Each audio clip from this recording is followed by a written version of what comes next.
Hey guys, welcome back to the channel. So here we are. I just pedaled like 20 miles. It took me probably about an hour. Oh, there's Lake Michigan, Michigan Avenue and Lake Avenue, the famous Gilson Park Beach Sailing and Wallace Bowl.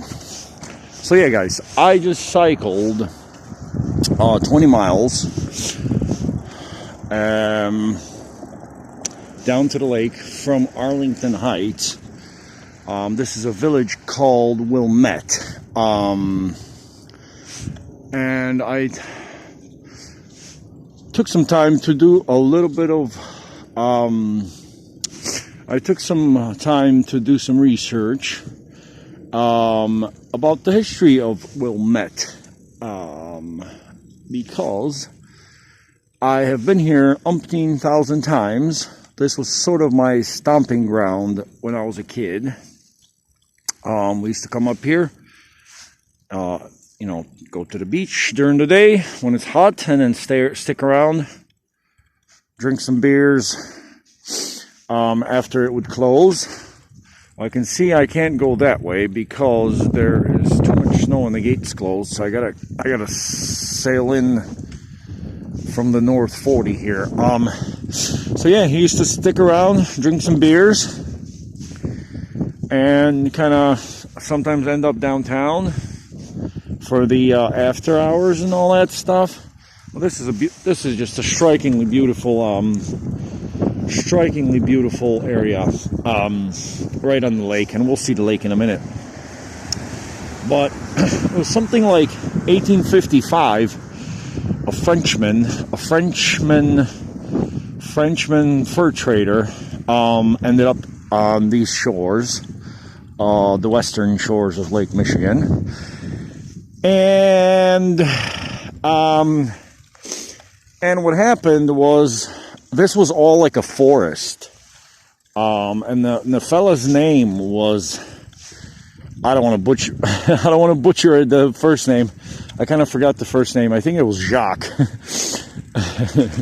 But no, his surname, his last name was Wilmette. But it wasn't spelled like it is now, which is anglicized with the W. Wilmette was originally spelled Ouillmette, sort of the French way, Wilmette. So yeah, here's a little playhouse and probably a yoga room or something. So yeah, this fella ended up here on these wonderful shores of Lake Michigan. And what he did was, he was into fur trades. So he not surprisingly, he is quite a bit wealthy. And I think originally, don't quote me on this, because I just did some Wikipedia research really quickly before coming up here. Under some showers there. But he bought like 1,287 acres of land, and this was all forest. So initially it was only like dedicated to the timber trade. I think there were a number of timber companies here, timber, from whichever side of the pond you are, for all my English mates. So yeah, this was heavily like into the timber industry. And these are cool. And basically, these are made of like concrete. And basically, the fella got really rich, and bought all this land, which is what is now Wilmette. I forgot to introduce myself. Hello, Jungle Harry here. Beautiful Lake Michigan behind me. We're gonna go up to the dunes in a minute. You guys can see all the snow dunes.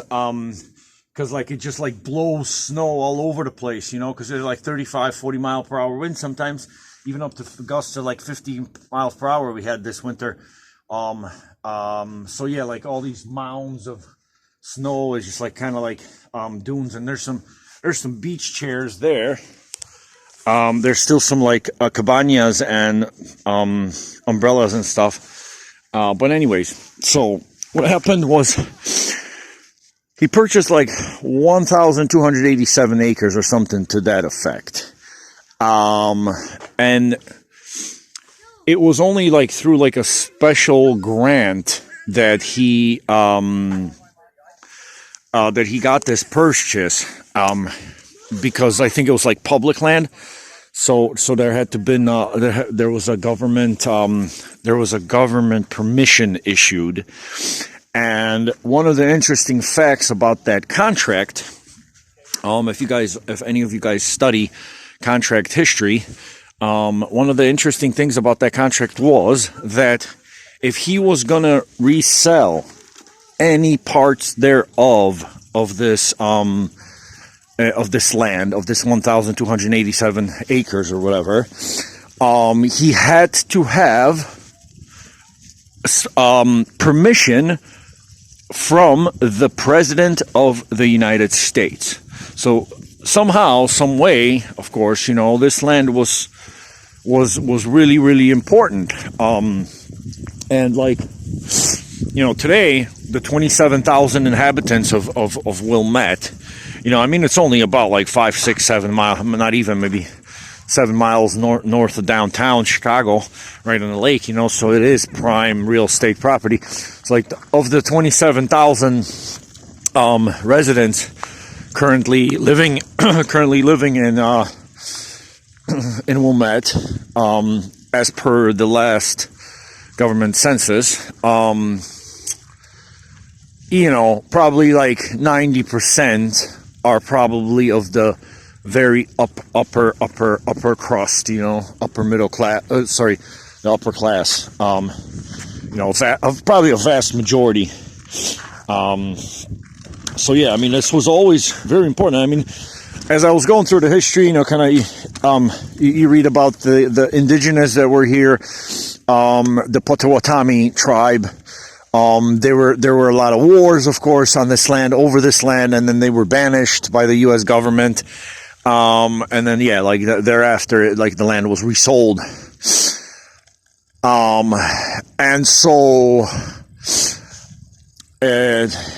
like, you know, I went through the sort of brief history on Wikipedia, and like one of these interesting facts that I always come up with, and that I found was that, yeah, like this was like, I don't know if it was the only type of land like this where it needed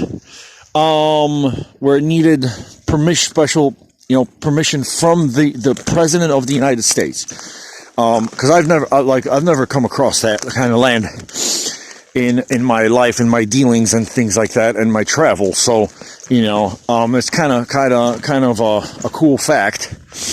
And here we are in the marina. All the little canoes and stuff are draped up on top for the winter. We can't really get in there because there's a gate, so I don't want to break any laws. I wanted kind of to go down to the beach. That would be very cool. But guys, so yeah, it was very interesting because, yeah, like, I've never heard of that. Like, you know, for any part of land that was to be resold, that it would have to have the signature of and permission of the President of the United States. And I think the first time a part of it was resold, I think it was President James Polk that approved like the first resale of any of the property of Wilmette. There's some lovely bicycle parking there, guys, huh? But this is really icy. Right now I'm struggling to keep my bicycle properly, and I'm kind of slipping and sliding all over the place, guys. Help. I hope I don't fall. Let me get over onto this little bit here.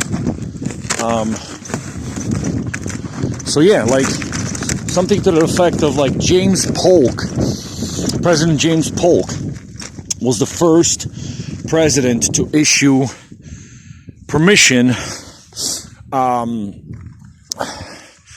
for some parts of this land to be resold by this guy Wilmette. So anyways, yeah, let's take a cruise back this way, see where we can get to, guys. And yeah, I cycle here 20 miles, and basically what I'm gonna aim to do is go back to the closest metro station, Chicago metro station, and get back home for a nice cup of tea, cup of warm tea, or actually I have coffee in there. I have coffee and I have water, so I'm gonna take a sip in a few minutes. But because of the snow, guys, because of all this vast snow dunes,